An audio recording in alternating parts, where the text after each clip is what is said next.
تم، بس ایک لفظ، اور حالے تمانیت سے مسکرائی تھی اور اپنا رخ واپس سنگھار میز کی جانب موڑ لیا۔ وہ اب اسودگی سے مسکراتے ہوئے اپنا میک اپ کر رہی تھی۔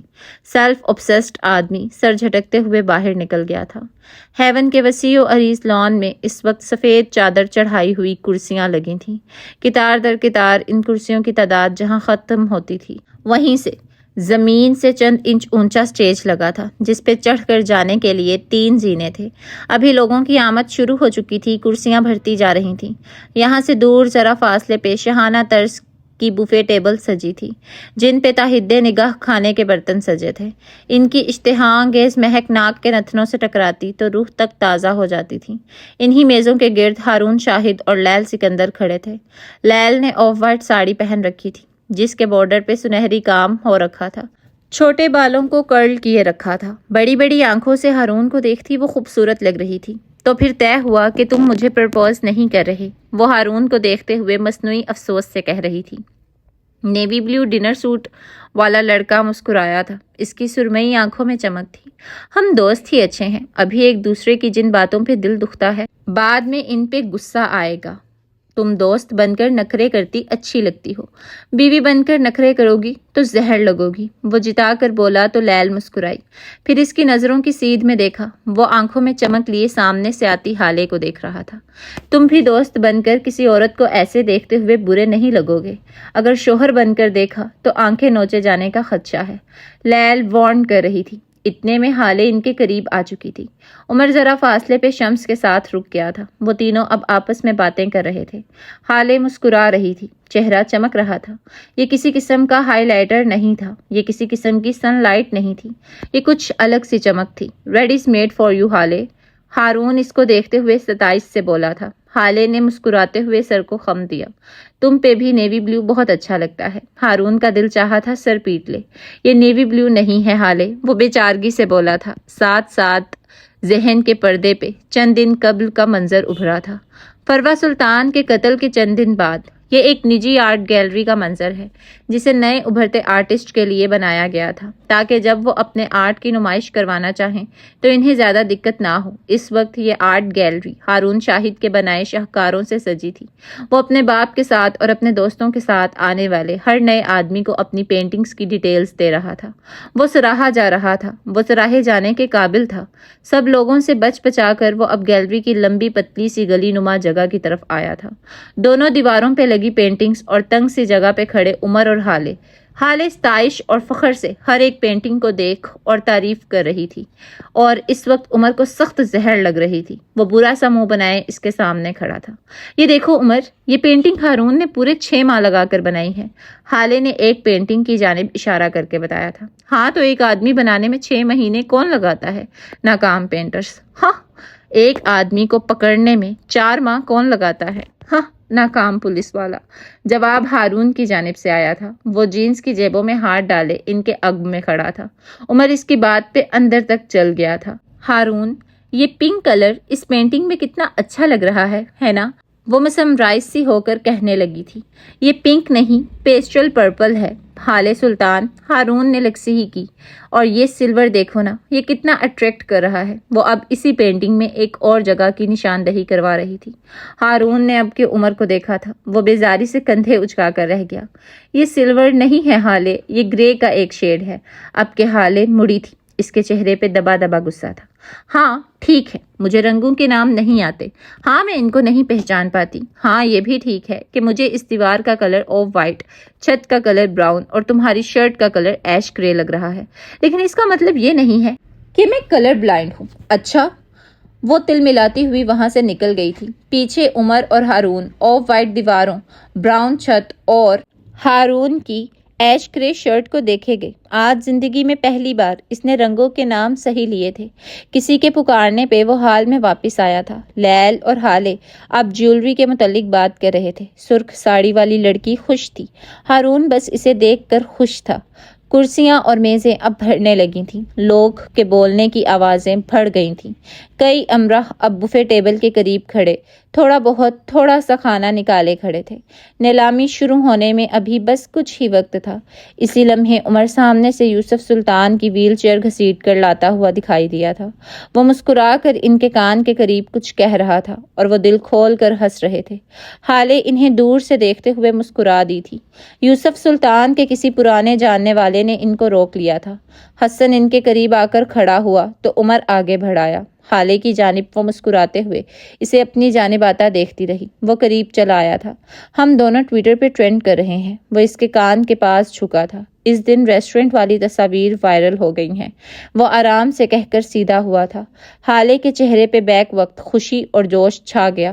وہ اپنا موبائل نکال چکی تھی۔ ہیش ٹیگ کیا ہے؟ کپل گولز یا ڈریمرز؟ ہیش ٹیگ ہے فروڈیا couple of the year. Hashtag ہے کیا سے کیا ہو گئے دیکھتے دیکھتے۔ اس کی بات پہ حالے کا جوش ٹھنڈا پڑ گیا تھا۔ موبائل کی اسکرین پہ حرکت کرتی انگلیاں ایک پل کو رک گئیں۔ سامنے ہی ان دونوں کی تصویر تھی۔ ایک تصویر میں وہ میڈیا والوں کے سامنے عمر کی شان میں قصیدے پڑھ رہی تھی اور دوسری تصویر میں وہ ریسٹورنٹ میں اس کے قریب کھڑا تھا اور حالے مسکرا رہی تھی۔ ہیش ٹیگ فروڈیا کپل، ہیش ٹیگ کیا سے کیا ہو گئے۔ اس نے ایک نظر میم کو دیکھا، پھر چہرہ اٹھا کر عمر کو دیکھا۔ چند پل ایک دوسرے کو دیکھتے رہنے کے بعد وہ دونوں ہنس دیے تھے اور کرتے بھی کیا۔ تم دادا جان کے ساتھ بہت کلوز لگ رہے ہو، سچ سچ بتاؤ اس دن تمہارے درمیان کیا بات ہوئی تھی؟ وہ موضوع بدل گئی تھی اب کہ وہ مشکوک تھی۔ عمر نے یاد کرنا چاہا ان کے درمیان آخر کیا بات ہوئی تھی۔ چند دن قبل عمر حیات کے بنگلے پہ یہ شام کافی پر رونق سی تھی۔ لاؤنج میں بیٹھے سلطان، منزل سے آئے مہمان، کچن میں کھڑی نئی ملازمہ جسے صرف کھانا بنانے کے لیے رکھا گیا تھا۔ آس پاس بیٹھے ہارون شاہد، حسن اور لیل سردار بھی اپنی بیوی کے ساتھ یہی تھا۔ یہ عمر کے حساب سے اس کی شادی کی دعوت تھی۔ ان سب لوگوں کی خوش گپیوں اور باتوں کو چھوڑ اگر بنگلے کے لان میں آؤ تو عمر حیات گھاس پہ بیٹھا تھا۔ اس کے سامنے یوسف سلطان اپنی ویل چیئر پہ بیٹھے تھے۔ ساتھ ہی بخش کھڑا تھا جس کے ہاتھ میں مختلف کاغذات تھے۔ ان میں چند کاغذات اس نے یوسف سلطان کی گود میں رکھے تھے اور اب وہی کاغذات وہ عمر حیات کو دے رہے تھے۔ یہ تمہارا حصہ ہے بیٹے، میں جانتا ہوں یہ تمہارے حصے کا آدھا بھی نہیں ہے، لیکن فی الحال مجھ سے یہی لے لو۔ میری جائیداد پہ تو میرا بیٹا سام بند کر بیٹھا ہے، متاسف سے کہہ رہے تھے۔ میں جانتا ہوں ساری زندگی معراج نے تمہیں اپنے قدموں پہ کھڑا ہونے کا کہا، تم سے کام کروایا، تم سے مشقت کروائی، میں اس سب میں خوش تھا۔ عمر نے ان کی بات کاٹی تھی۔ یوسف سلطان ہلکا سا مسکرائے تھے۔ جو کوئی بھی میرے معراج کے ساتھ رہتا ہے وہ باوقار ضرور بن جاتا ہے، جیسے کہ تم۔ میں اگر معراج کی جگہ ہوتا تو تم سے کبھی کام نہ کرواتا۔ وہ محبت سے اسے تک رہے تھے۔ عمر کو خواہ خواہ عجیب محسوس ہوا۔ اتنا عرصہ کوئی رشتہ نہیں ملا اور اب تو جیسے رشتوں کی بارش ہو گئی تھی۔ میں شاید تمہیں اس طرح بگاڑ دیتا جیسے حالے کو، لیکن میں بس تمہیں کبھی کوئی تکلیف نہ دیتا۔ تم بالکل میرے نگین جیسے ہو، وہ آس بھرے لہجے میں بولے تھے۔ عمر مسکرا دیا۔ لوگ کہتے ہیں میں بالکل اپنے باپ جیسا ہوں، وہ عام سے انداز میں کہتا آگے کو ہوا اور کاغذات واپس ان کی گود میں رکھ دیے تھے۔ ان کے دونوں ہاتھوں کو اپنے مضبوط ہاتھوں میں تھام دیا اور ان کی آنکھوں میں دیکھ کر کہنا شروع کیا، مجھے یہ بھاری بھرکم کاغذات نہیں چاہیے، نہ مجھے آپ سے لمبا چوڑا بینک بیلنس چاہیے۔ مجھے آپ سے میری ساری زندگی کی دربدری، میری خواہشات کے مرنے کے بدلے اور میرے جج صاحب کی کریڈیبلٹی کی خاطر صرف ایک کاغذ چاہیے، صرف ایک۔ وہ سنجیدہ تھا، حد سے زیادہ سنجیدہ۔ یوسف سلطان نے غور سے اسے دیکھا تھا۔ تمہیں کیا چاہیے؟ عمر نے اپنی سیاہ آنکھیں ان کی آنکھوں میں گاڑ دی تھی اور پھر اس کے منہ سے بس ایک ہی لفظ نکلا تھا، آق نامہ۔ مجھے آپ کی جانب سے شمس سلطان کے نام آق نامہ چاہیے۔ اگر دے سکتے ہیں تو میری ساری عمر کی تکالیف مٹ جائیں گی۔ آپ کے بے گناہ قتل ہوئے بیٹے کو انصاف ملے گا۔ میں آپ سے اور کچھ نہیں مانگوں گا، ہر حق آپ کو معاف کر دوں گا۔ بولیں، دے سکتے ہیں؟ وہ جیسے چیلنج کر رہا ہو۔ یوسف سلطان کچھ بھی نہیں بولے تھے، وہ خاموش تھے، لیکن یاد رہے وہ نہ بھی نہیں بولے تھے۔ عمر بتاؤ نا۔ حالے کی آواز پہ وہ چونک گیا تھا، پھر نارمل انداز میں اسے دیکھا، یوں جیسے اس پہ افسوس کر رہا ہو۔ تم عمر حیات کی بیوی ہو، تمہیں سب پتہ ہونا چاہیے۔ وہ دل کو جلا دینے والے انداز میں بولتا آگے بڑھ گیا تھا۔ حالے نے ایک بار پھر ڈھیر سارا غصہ اندر دبا لیا تھا۔ بفے ٹیبل کے قریب سفیر سلطان اپنے وکیل کے ساتھ کھڑا تھا۔ اس نے سیاہ ٹیکسیڈو پہن رکھا تھا، بھورے بال جیل سے جمے تھے، آنکھیں کھالی کھالی تھیں، اس کا چہرہ کسی گہرے غم کی مثال لگتا تھا۔ اس کا وکیل کوئی 40-45 کے لگ بھگ تھا۔ سیاہی ڈنر سوٹ میں ملبوس وہ اپنی پلیٹ میں چمچ ہلاتے ہوئے سفیر سے بات کر رہا تھا۔ سفیر اس کی بات سن کر برہمی سے کچھ کہہ رہا تھا۔ ذرا قریب آ کر ان کی باتیں سننا چاہو گے؟ میں آپ سے کہہ رہا ہوں نا جمشید صاحب، میں اس عورت سے اب نہیں ملوں گا۔ میں اب اس کی شکل بھی نہیں دیکھنا چاہتا، اور کیس واپس لینے کی یا اسے معاف کرنے کی بات ہے تو یہ میری لاش بھی نہیں کرے گی۔ اس کا لہجہ اٹل تھا، حتمی، آخری۔ جمشید نے غور سے اس کی بات سنی تھی، پھر سر کو سمجھنے والے انداز میں ہلایا تھا اور کہنے لگا، سفیر، آپ لاسٹ ٹائم اس سے کب ملے تھے؟ مس مہر نے کہا ہے کہ آپ نے جب انہیں طلاق دی تب وہ حاملہ تھیں، اور پھر آپ کا بچہ کسی حادثے میں نہیں رہ سکا، لیکن اس سارے میس کے بعد بھی وہ دعویٰ کرتی ہیں کہ وہ آپ کی بیوی ہیں۔ سفیر اس کی بات سن کر سوچ میں پڑ گیا تھا۔ سامنے سے آتی سورج کی میٹھی گرم کرنیں اس کے چہرے پہ پڑی تو منظر تحلیل ہونے لگا۔ وہ اب کہیں اور تھا، کسی اور جہاں میں۔ یہاں مشینوں کی آواز تھی، یہاں دوائیوں کی بدبو تھی، کھڑکی کے بلائنڈ سے چھن کر آتی دھوپ سفیر کے چہرے پہ پڑ رہی تھی۔ وہ ہسپتال کے کمرے میں تھا، بیڈ کے سامنے کرسی پہ بیٹھا چپتی نظروں سے بیڈ پہ نیم دراز مہر کو دیکھتا ہوا۔ وہ نکاہت زدہ سی لگتی تھی، آنکھوں کے تلے ہلکے اور مرجھایا ہوا چہرہ، مردہ آنکھوں سے سفیر کو یک ٹک دیکھتی ہوئی۔ جانتی ہو مہرماں، جب مجھے معلوم ہوا کہ میرا بچہ مر گیا ہے تو مجھے کیسا لگا تھا؟ وہ سارے وقت میں پہلی بار بولا تھا۔ مہر نے جواب نہیں دیا۔ وہ کیا جواب دیتی؟ سفیر خود ہی کہنے لگا، پہلے تو مجھے بہت دکھ ہوا تھا، لیکن پھر میں بہت خوش ہوا، بہت زیادہ خوش۔ وہ ایسے انداز میں بولا کہ مہرماں بے یقینی سے اسے دیکھنے لگی۔ میں اپنے بچے کے بارے میں سوچ چکا تھا۔ میں نے سوچ رکھا تھا کہ اسے کم از کم تمہارے حوالے نہیں کروں گا۔ میں اس کے پیدا ہونے کے پہلے منٹ میں اسے تم سے دور لے جاتا، لیکن جانتی ہو کیا؟ وہ پھر بھی حاسد رہتا، اس کے اندر شر رہتا، بالکل تمہارے جیسا ہوتا۔ سفیر عجیب سے لہجے میں کہہ رہا تھا۔ مہر کا دل دکھا تھا، اس کی آنکھیں بھرنے لگی تھیں۔ پچھلے کچھ دنوں سے اس نے سفیر سے بس چاہ اور نرمی سمیٹی تھی، اب اس کے ایسے الفاظ سماعتوں کو زخمی کر رہے تھے۔ میں ان 9 ماہ کا قرض نہیں چکا پاتا، اور پھر ایک اور مہرماں چند اور زندگیاں برباد کرتی، اس لیے اچھا ہی ہوا وہ مر گیا۔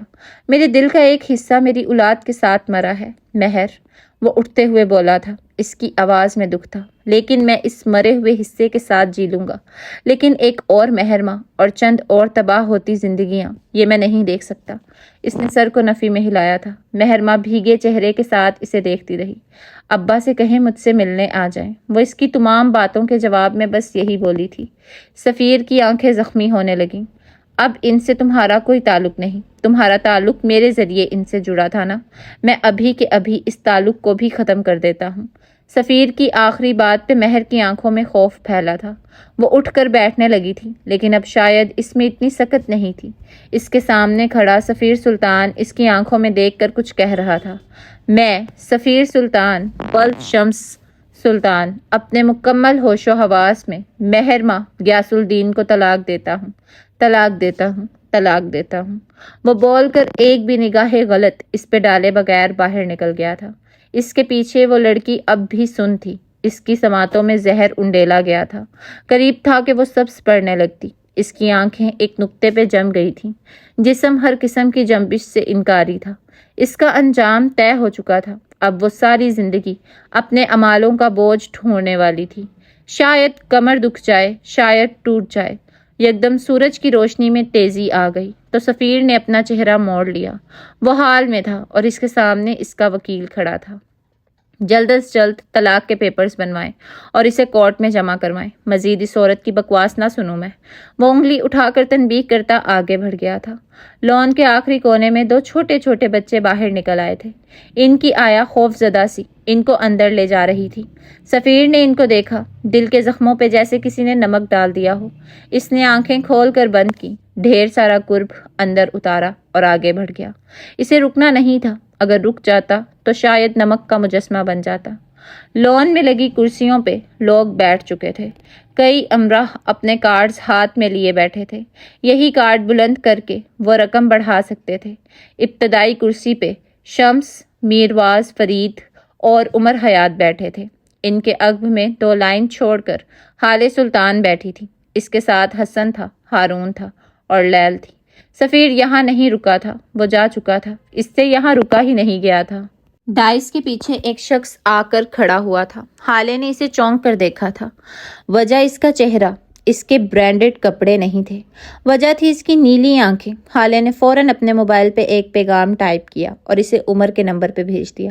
عمر کے موبائل پہ پیغام جگمگایا تو اس نے ذرا کی ذرا گردن موڑ کر حالے کو دیکھا تھا۔ اس کا چہرہ سرخ تھا۔ حالے محظوظ ہو رہی تھی۔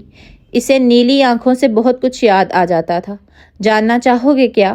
1 ہفتہ قبل عمر حیات کے بنگلے پہ شام کی نلاہٹ ختم ہو گئی تھی۔ رات کا اندھیرا ہر سو پھیل رہا تھا۔ لاؤنج میں بیٹھی حالے سلطان ٹی وی کی بڑی سکرین پہ کوئی ٹرکش ڈرامہ دیکھ رہی تھی۔ اسی لمحے لاؤنج کی چوکھٹ پار کرتا عمر حیات اندر آیا، رف ٹراؤزر اور شرٹ میں ملبوس، بالوں کو ماتھے پہ گرائے۔ وہ حالے کے قریب صوفے پہ آ کر بیٹھا تھا۔ ایک نظر ٹی وی کو دیکھا اور پھر غور سے ٹی وی دیکھتی حالے کو۔ ہیرو نے ہیروئن سے کچھ کہا، اب کہ وہ مسکرائی تھی۔ اتنے غور سے کیوں دیکھ رہی ہو اور ہنس کیوں رہی ہو؟ وہ تیوری چڑھائے پوچھ رہا تھا۔ یہ لڑکا، اس نے انگلی سے ٹی وی کی جانب اشارہ کیا، مجھے اس کی نیلی آنکھیں بہت پسند ہیں، خوبصورت ہے نا؟ عمر نے ایک سرسری نگاہ ٹی وی پہ ڈالی۔ ہاں ٹھیک ہی ہیں، لیکن میری آنکھیں زیادہ پیاری ہیں۔ حالے نے گردن موڑ کے اسے دیکھا تھا، غور سے سکین کرنے کے انداز میں، پھر فوراً نفی میں سر ہلایا۔ آہاں، تم سے زیادہ حسین ہیں اس کی آنکھیں۔ وہ دوبارہ ٹی وی کی جانب متوجہ ہو چکی تھی، لیکن عمر اسے یوں دیکھ رہا تھا گویا کہہ رہا ہو، کسی کی اتنی مجال کہ وہ تمہیں مجھ سے زیادہ خوبصورت لگے۔ بند کرو یہ ٹی وی، چلو مجھے چائے بنا کر دو۔ اٹھ کھڑا ہوا تھا وہ۔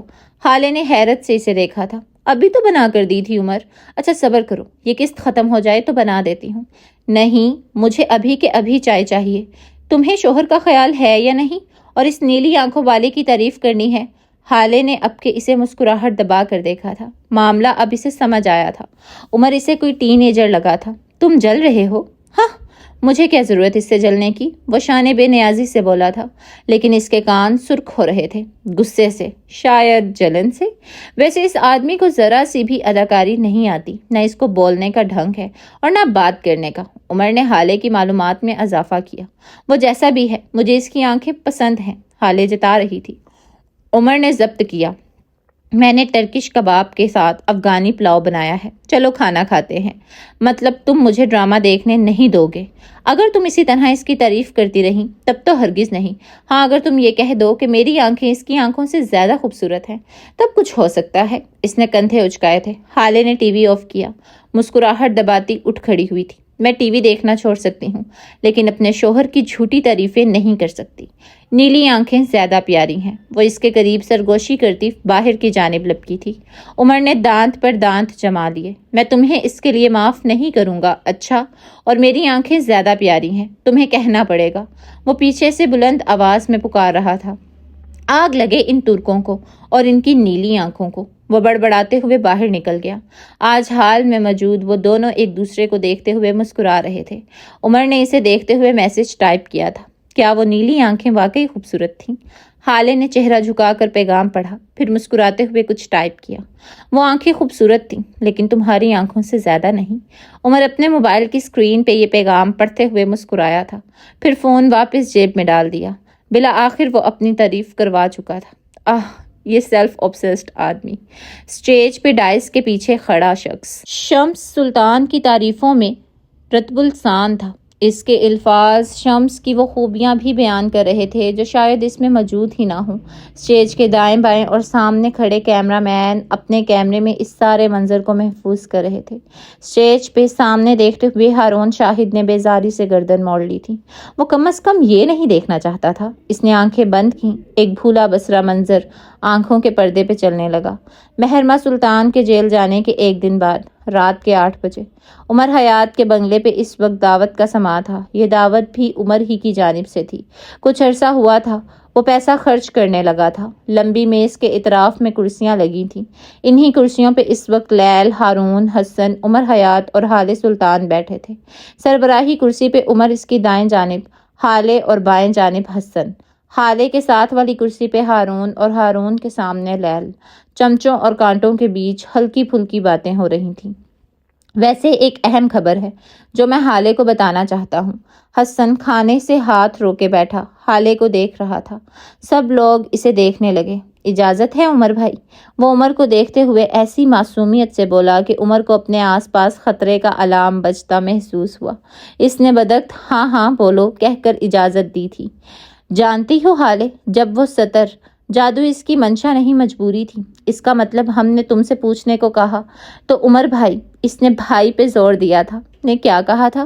عمر نے آنکھوں ہی آنکھوں میں حسن کی منت کی تھی، ہوگا وہ ASP، لیکن بیوی کے سامنے بڑے بڑے سرماؤں کی نہیں چلتی۔ حالے نے خانے سے ہاتھ روک لیا۔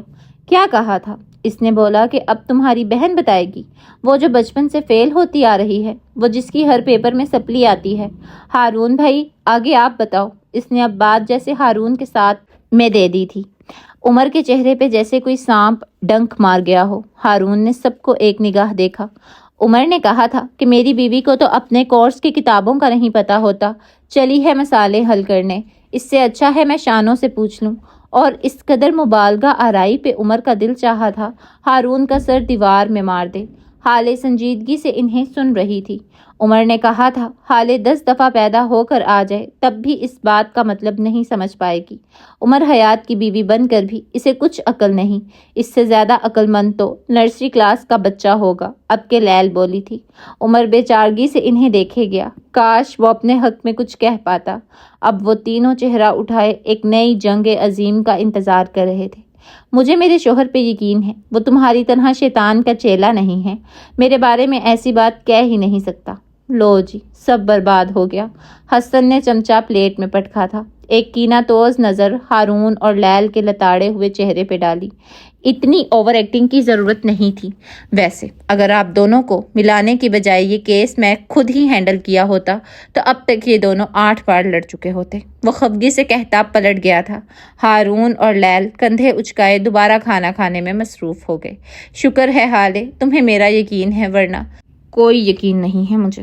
میں جانتی ہوں تمہاری اس ایناکونڈا کے زہر سے بھری زبان میری شان میں کیا کچھ کہہ چکی ہوگی۔ کمرے میں چلو، دیکھتی ہوں تمہیں۔ اور یہاں عمر حیات کے اندر کا مسکین شوہر دھارے مار مار کر رویا ہوگا۔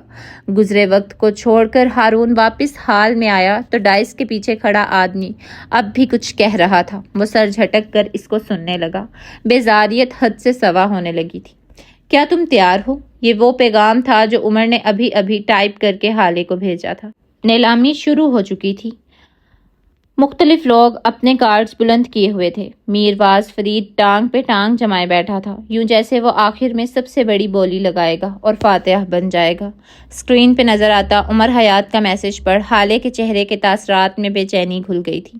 اس کے چہرے پہ تھکان واضح تھی، اس کی انگلیوں نے پیغام ٹائپ کیا تھا۔ ہم میں اور ان میں کوئی فرق نہیں عمر، قاتل تو ہم بھی ہیں، لکھ کر بیزاری سے موبائل پڑے ڈال دیا۔ عمر نے گردن موڑ کر اس کو دیکھا اور پھر سر جھٹکا۔ ذہن کے پردوں پہ کوئی اور منظر چلنے لگا تھا۔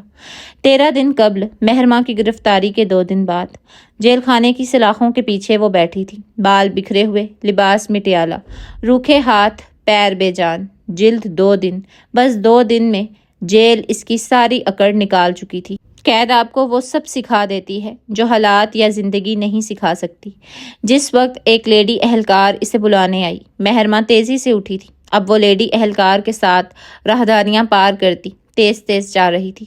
اس کے چہرے پہ ایک امید تھی۔ ملاقاتی کمرے میں لا کر اسے جب بٹھایا گیا تو وہ ذرا سا چونکی تھی۔ سامنے سے آتے عمر حیات کو دیکھ کر چونکی تھی۔ اس نے یہ توقع نہیں کی تھی۔ ملاقاتی کمرہ کیا تھا؟ بس ایک چھوٹا سا تنگ کمرہ جس میں ایک روشن دان لگا تھا۔ کمرے کے عین وسط میں ایک چھوٹی لکڑی کی میز کے گرد 2 کرسیاں رکھی تھیں۔ اسی میز کے اوپر ایک پیلا بلب جل رہا تھا۔ یہ تفتیشی کمرہ تھا، لیکن اس وقت ملاقاتی کمرہ تھا۔ ہیلو مہر ڈارلنگ، عمر بشاشت سے کہتا آگے آیا تھا۔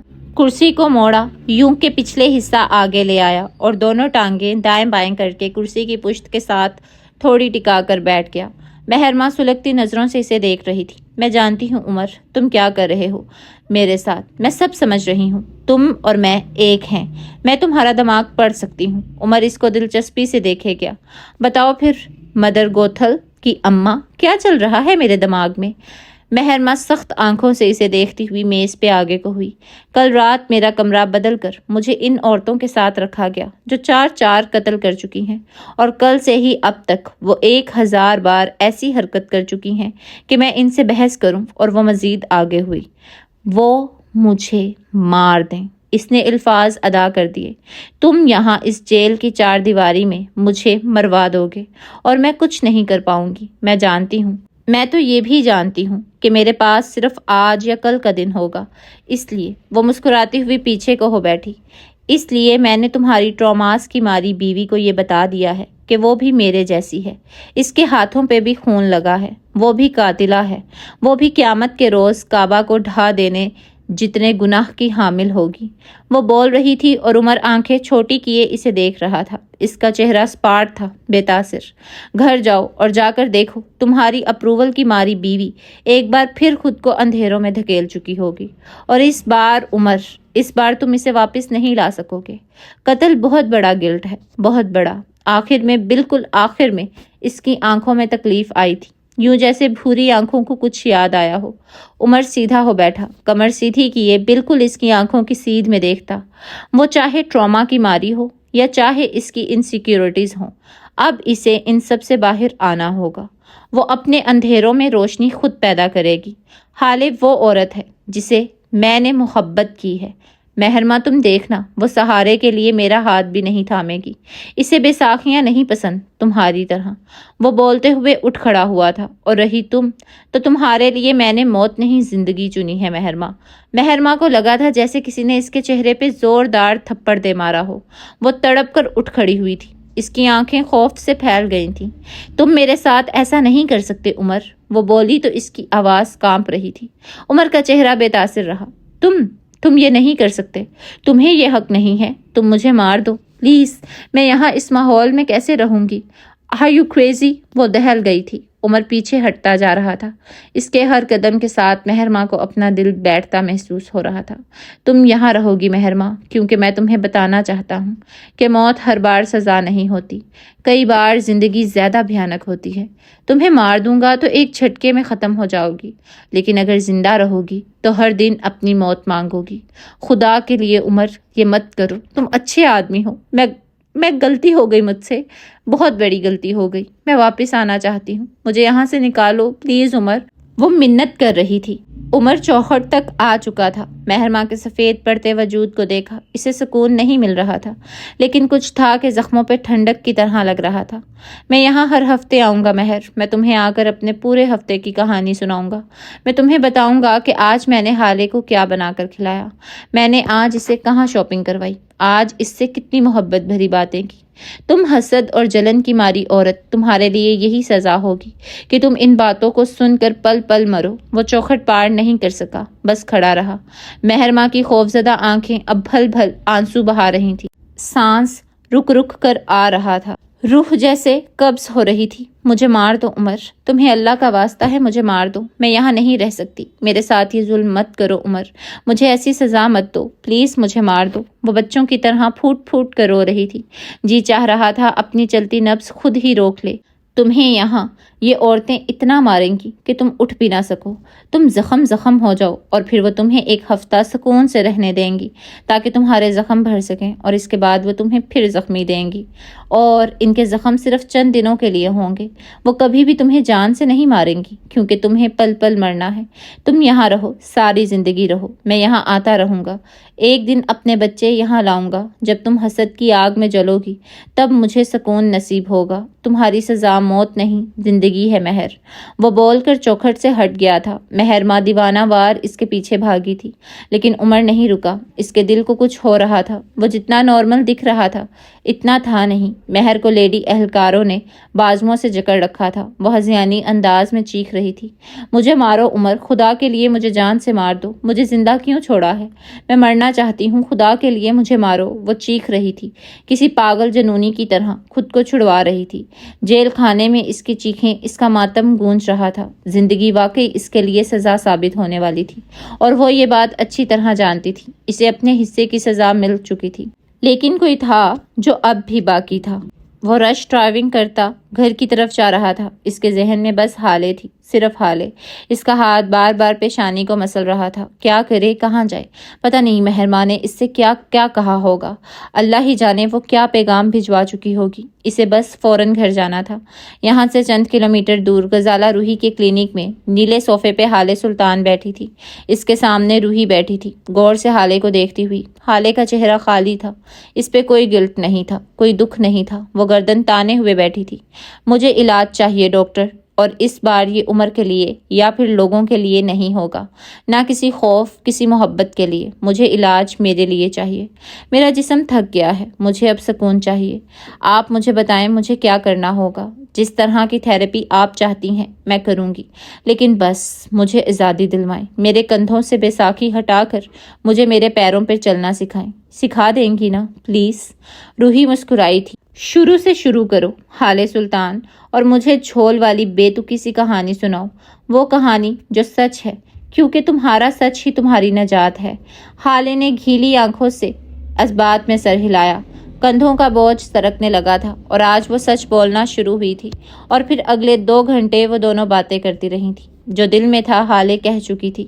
باتوں کا بوجھ اترا تو وہ باہر نکل آئی تھی۔ عمر سامنے ہی کھڑا تھا، گاڑی سے ٹیک لگائے، تشویش سے اسے دیکھتا ہوا۔ البتہ ہالے کمپوزڈ تھی۔ وہ چھوٹے چھوٹے قدم لیتی اس کے قریب چلی آئی تھی۔ عمر غور سے اسے دیکھ رہا تھا۔ وہ اس کے قریب آ کر رکی، گردن اٹھا کر عمر کو دیکھا۔ وہ اسے ہی تک رہی تھی۔ تم پہلے سے جانتی تھی نا؟ وہ اس کا چہرہ پڑھ سکتا تھا۔ ہالے نے اس کی آنکھوں سے نظر نہیں ہٹائی۔ ہارون شاہد مجھ سے کبھی جھوٹ نہیں بول سکتا عمر، وہ میرے لیے جھوٹ بول سکتا ہے لیکن مجھ سے کبھی نہیں۔ یہ یاد رکھنا، اگر تمہیں مجھ سے کچھ چھپانا ہو تو ہارون کو ساتھ مت لے جانا۔ عمر اب بھی فکر مندی سے اسے دیکھ رہا تھا۔ ہالے نے اس کی کوہنی پہ ہاتھ رکھا تھا۔ میری فکر مت کرو عمر، میں سب جانتی ہوں۔ ہاں وہ آدمی مجھ سے قتل ہوا ہے، اور یہ گلٹ ساری زندگی میرے ساتھ رہے گا۔ میرا دل ٹوٹ گیا ہے، لیکن میں نے یہ سب کچھ جان بوجھ کر نہیں کیا۔ میں وقت لوں گی اور شاید ٹھیک ہو جاؤں گی۔ اس نے ہلکے سے کندھے اچکا دیے۔ مجھے لگا تھا تم مجھ سے ناراض ہوگی کہ میں نے تم سے جھوٹ بولا ہے۔ اب ایسے ریئیکٹ مت کرو جس سے مجھے لگے کہ تم شرمندہ ہو، کیونکہ تم نہیں ہو۔ عمر ہالے زور دے کر بولی تھی۔ تم مجھ سے جھوٹ بول سکتے ہو، لیکن جب میں پوچھوں تو سچ بولا کرو، کیونکہ میں تب پوچھوں گی جب سچ جانتی ہوں گی۔ وہ کہتے ہوئے اپنی جانب سے گاڑی کا دروازہ کھولنے لگی تھی جب عمر کی آواز پہ ٹھہر گئی۔ کیا تم ٹھیک ہو؟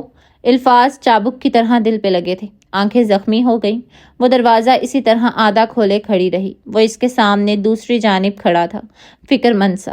ہالے چند لمحہ اس کو دیکھتی رہی، پھر دھیرے سے نفی میں سر ہلا دیا۔ عمر کو یوں لگا تھا جیسے کسی نے اس کے دل پہ کانٹا چبھو دیا ہو۔ قتل آپ کو کبھی بھی پہلے جیسا نہیں رہنے دیتا عمر۔ اس آدمی کے ساتھ میرے دل کا ایک حصہ مرا ہے، اور میں اب ساری زندگی اس گلٹ میں رہوں گی کہ میں قاتل ہوں۔ ساری زندگی یہ خوف ہوگا کہ نہ جانے اللہ میرے ساتھ کیا معاملہ کرے گا۔ وہ ہلکی آواز میں کہہ رہی تھی۔ عمر مغموم ہوا تھا۔ میں اس آدمی کے خاندان کو نفیسہ آنٹی کے ساتھ جا کر دیت دے آئی تھی۔ میں نے اس کے بچوں کا اسکول اپنی ذمہ داری لے لیا ہے، لیکن میں پھر بھی سکون میں نہیں ہوں۔ شاید ساری زندگی ایسی رہوں۔ وہ بے چارگی سے کندھے اچکاتی گاڑی میں بیٹھ گئی تھی۔ عمر کا دل بھاری سا ہونے لگا تھا۔ اس لڑکی کو اذیت میں دیکھنا اس کے لیے سب سے بڑی اذیت تھا۔ حال دوپہر 1:09۔ نیلامی کی تقریب۔ جی تو کیا کوئی ٹیم ریڈ سے زیادہ کی بولی لگا رہا ہے؟